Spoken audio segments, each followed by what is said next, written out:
Hello, everyone. Thanks for joining us today. Welcome to the Essential API Facade Pattern webcast. Today is episode 3, and we are going to discuss one-phase to two-phase conversion. In terms of preparatory materials, you can check out the fantastic community of API thinkers and doers on a Google group called API Craft. You feel free to hang out and share your thoughts, insight, and wisdom on APIs at this group. The slides that we are going to be presenting today and all the past episode slides are going to be available on SlideShare. Please visit slideshare.net/apg. This video and the other videos of this webcast series will be available on YouTube. We have a YouTube channel, youtube.com/apg. Let me quickly introduce myself. My name is Shantanu Dey. I'm a senior architect here at APG.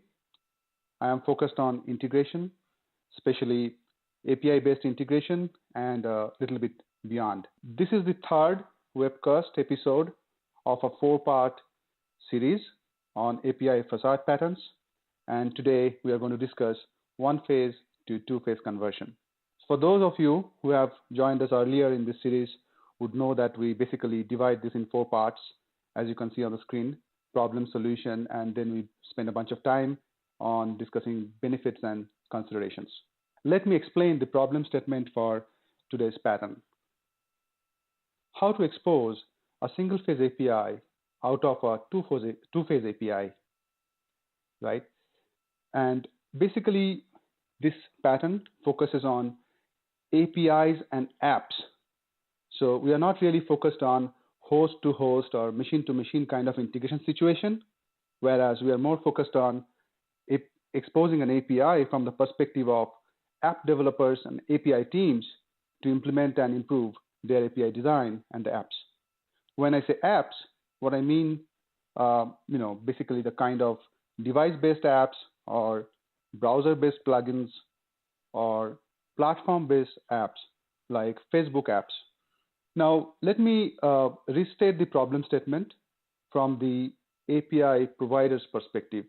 The facet of the same problem statement from the perspective of a provider is that, take a two-phase API which might be existing and convert into a one-phase for ease of consumption by the consumer, right? So why do this?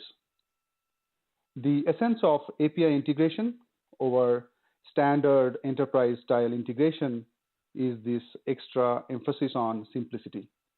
So if it makes it easy for a developer to consume a REST-style, simple, single-phase API, let's better make it simple.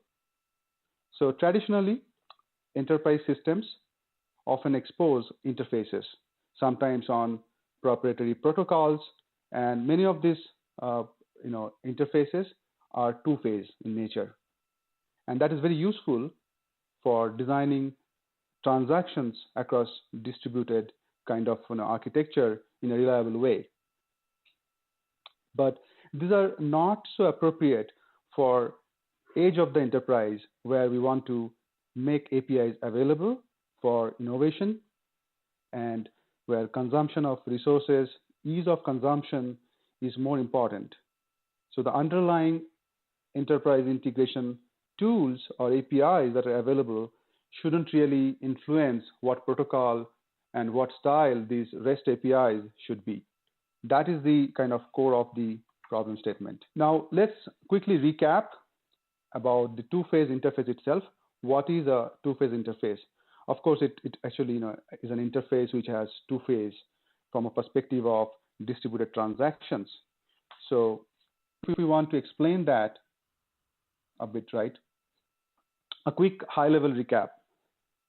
So in order for us to understand the two-phase kind of an API or two-phase kind of a situation, let's consider distributed transactions. So in a distributed transaction, there are two kinds of participants. One is the transaction coordinator itself, the resource that coordinates a distributed transaction with multiple participants. Now, The second kind of resource is the participating resource itself. The participating resource should comply with two phases. It should support two phases. Now let's look at what are these two phases. The first phase is the prepare phase. It is also known as the vote phase. So the transaction coordinator controls the entire transaction throughout the phases. It first requests for a prepare phase. It makes a request to each of these participants.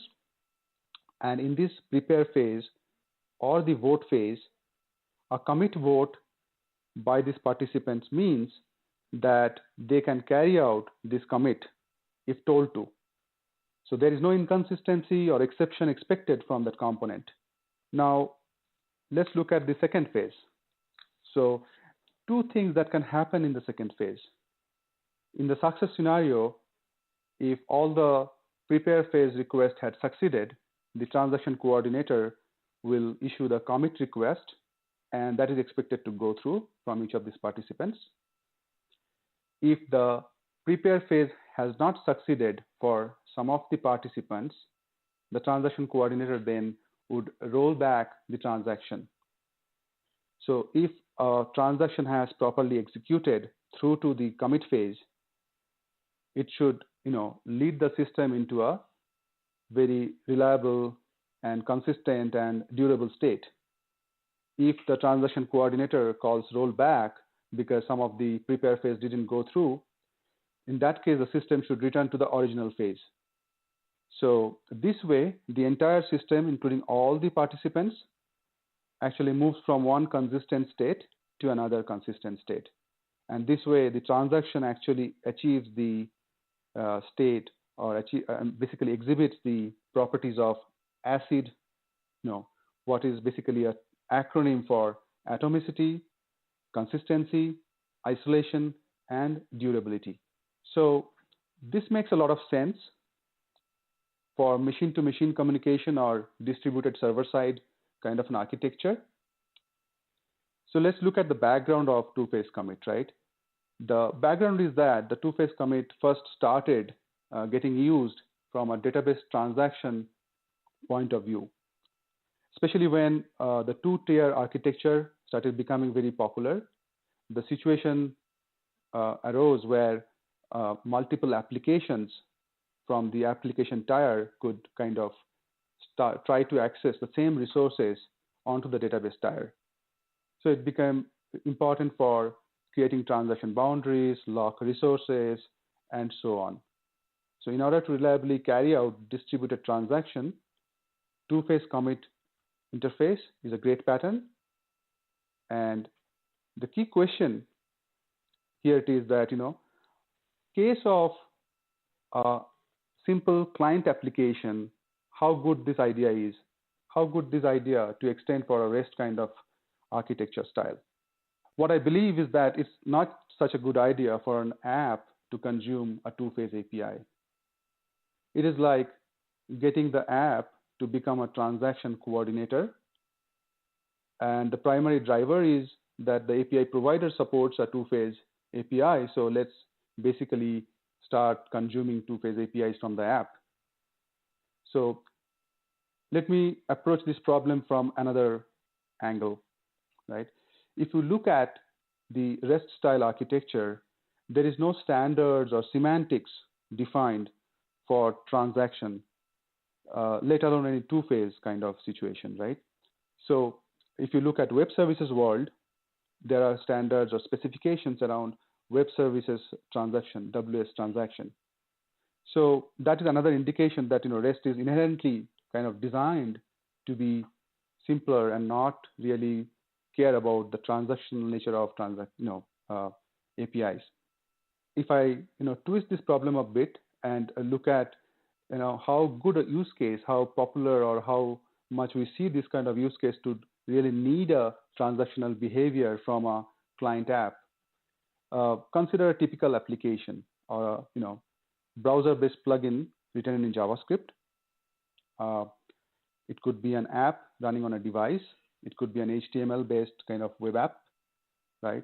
But in all these cases, the apps are really thin. and the underlying protocol is mostly HTTP. But putting back the emphasis on the use case. So whatever the technology might be, from this kind of thin app use case, thin app applications, right, thin client applications, do we really see use cases or need to do a transaction coordination kind of behavior? We don't probably see many situations like this. If I think hard, I can think about payment type of APIs. One thing that comes readily in mind is the payment API. One example is the GSMA specified payment API. All of you would be knowing GSMA is the Mobile Operators Association. They have a standard in terms of payment API. If I look at that API, it's a REST API, and it has got two phases. The first phase is about reserving a payment, and the second phase is committing the same payment, essentially charging, right? Now, though it's a REST-based two-phase API, what is the point to be noted here is that in most of the situations, this is invoked by a server-side application. It's the developer's server-side application that invokes the payment transactions. Of course, there are corner cases or rare usage scenarios where the actual payment calls are made from the device, but that is not so prevalent, right? My argument is that making an app to behave like a transaction coordinator is asking the developer to do too much from the device. Just think about the logic around designing rollback, compensation. The device runtime is not the best place for those kind of programming logic. For those of you who had earlier participated in the episode 1, we had discussed this problem a bit around the chatty service anti-pattern, right? What happens is we make multiple calls from the client app to a single host or multiple hosts, right, to make different service calls. So in that situation, the client app has to deal with network connections. It has to negotiate security and data format multiple times. And what that means is that it leads to more data usage, many more network calls, battery and performance issues on the client device. So that's another reason why it's not such a great idea. Okay, we looked at the problem statements. Now let's look at the solution. So basically what we are trying to achieve here is convert a two-phase API from the provider perspective into a single-phase API. Sometimes the problem is simplified, or if you think about how do I convert a two-phase into single-phase, you don't really look at the single-phase conversion issue. You think about, okay, the backend is more proprietary protocol. It is offering SOAP or some other mechanism to expose these APIs or interfaces. How do I first of all convert them into REST? So a general tendency could be to just convert two different resources for corresponding calls. Just to give an example, let's take the payment. So there would be a possible thought process to convert the one-to-one mapping with the payment and the reserve, right? So the first phase would be reserve, the second phase would be payment. So one of the ways to convert this interface to REST would be, or to just convert the resources into two appropriate corresponding APIs, like I have shown in the slide, right? But this is still, not the optimal way. The best way would be to have a single resource, let's say payment, to expose to the consumer out of the, two-phase API that comes from the, provider side. So let's look at the how part of it. This is that, what we need to do, but let's look at the how part of the pattern. Using a UML diagram, I would like to explain the responsibilities of the API facade. So on the sequence diagram here, we have three main lifelines or three main components. From the left to right is the developer application, then the API facade, and then the backend system, which exposes the two-phase API. And if you follow the diagram, you will see from the developer's perspective, the developer application just makes one single call for making a payment. I'm picking the payment example again. Now, the API facade, what it does is in the middle, it validates the request, it does the normalization, and it does other things like security and so on, which is standard stuff. And then the API facade makes the necessary calls for making the two-phase transaction happen with the backend. It makes the first phase reserve call, and then it goes on and makes the second phase if the first call is successful. Also, the API facade is capable of doing things like error handling and sending simple error message, and if needed, some compensation in case the call fails and so on. That is not shown in the diagram for simplicity. Now, let me also put down some perspective here from Roy Fielding. I would like to quote Roy Fielding. All of you would be knowing Roy Fielding. He's a pioneering personality in the world of REST. He is well known for his thesis on REST style architecture. So essentially what he says here is that the REST transaction as a concept doesn't make much sense. So I feel this pattern here that we have presented is kind of in tandem with the principles of REST that Roy Fielding is highlighting. And to be clear, we are also not recommending a two-phase kind of REST API. We are basically recommending to make it a single resource and a single phase kind of REST API. Let me also highlight the point that the API facade is a single logical layer, but when it comes to implementation, it can have multiple software components. For example, it can have an API exposure and management layer. It can have existing capabilities in terms of applications running from an app server. It can have persistent layer in terms of database. It can have analytics capture mechanism, and so on and so forth. Just wanted to make it clear that though it is shown as a single component, it is more like a logical representation. So the good news is that the API facade can reuse a lot of these existing capabilities. It's just an exposure layer that doesn't take away any capabilities from the existing softwares and system in the system architecture. So that concludes the explanation of the solution for this pattern. Now let's look at the benefits. So the biggest benefit is the ability to reuse the existing enterprise services. In the enterprise, there may be lots of existing system exposing useful data and services for the extended enterprise, like your partners outside the organization. For the business folks, it would be a great and delightful idea to basically, repurposing these services and exposing to the external world. The proposition of reusing existing assets is really good. Now, what we need to think about here is that the other thing, right? The internal developers as well can use this API. That's a recent trend that, the guys, the developers inside the enterprise are also started to like REST style APIs because of simplicity of consumption and so on.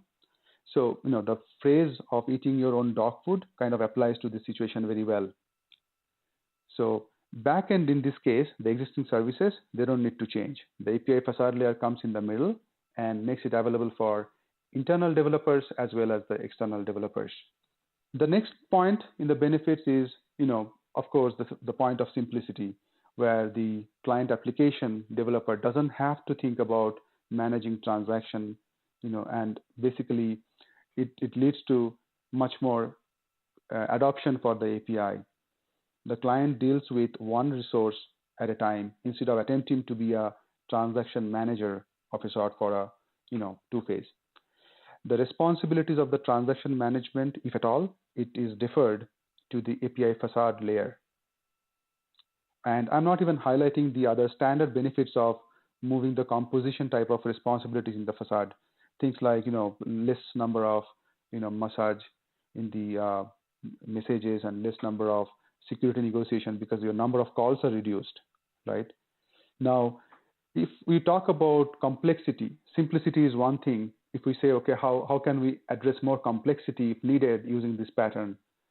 Here, what I'm showing is that, we can also deal with multiple participants. That means a real kind of, multi-party transaction can be as well managed. So here, if we drill a little bit more, this is an extended example of the same pattern. Here, the API Facade is responsible for coordinating a distributed transaction, a real one.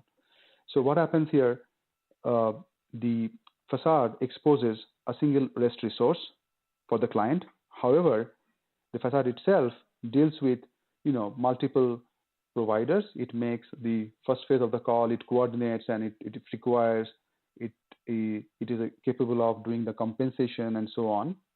From the consumer perspective, however, it's a simple call, either succeeds or fails, right? So instead of looking for a transaction protocol over REST or a semantic using REST, what we should do is consider a transient resource that can act as a coordinator in the API Facade layer, and then the client can coordinate the single resource, and this API Facade can manage all the changes across these different components in an atomic manner. As far as the client is concerned, it will not be aware of the distributed transaction mechanism at all. The next benefit is that the API Facade layer, if it exposes a single phase kind of transaction, doesn't need to worry about maintaining any state, right? Doesn't need to lock the resources, doesn't need to keep track of the client state, and that will lead to better performance, better scalability, and the Facade layer will be much more usable. A quick reminder, you can type in your questions, if any, in the chat window. We should be able to take a look at it towards the end of the presentation. Now, let's look at the other considerations. What are the trade-offs? So as much as I would like to think that this is the best pattern for simplicity and those other purposes stated before, but this still takes away the capability of the client to coordinate a transaction. If the client is not really a, let's say, client app or a thin app which really wants to achieve a use case, in this case, then we don't have the option if you are not exposing a two-phase, right? So what if we really want to expose a two-phase API using REST? What are the options? So while doing some research on the topic in the web, what I find is that there are some semantics and some ideas evolving. So let's take the payment example again, because we have been talking about the payment example from the beginning. Here, what we have painted in this slide is two-step transaction using REST for a two-phase kind of a semantic. In the first phase, the transaction is created. Okay, it is a one account to another account money transfer situation, right? So in the first phase, we just mentioned the accounts and the amount and book the transaction. So a unique transaction ID is created and returned to the client. And the state of the transaction is started. Now, in the second phase, what will happen is the client will request the transaction state to be in committed stage. So it will be the commit phase. And it will basically correlate with the server using the transaction ID. Here, the transaction itself is a transient REST resource, for which the state of the transaction is maintained on the server. And in this fashion, the client, the REST-based API can be exposed for doing a two-phase. So this is one of the style or semantic that is evolving for REST-based two-phase. So, but what I believe the challenge would be more in the implementation. The semantics can be achieved easily, but how do you maintain the state on the server? How do you really scale? How do you really take lock on the necessary resources? Those are the things to evolve and think. So this is food for thought for us in future. Thanks again for joining, and see you soon for the 4th episode.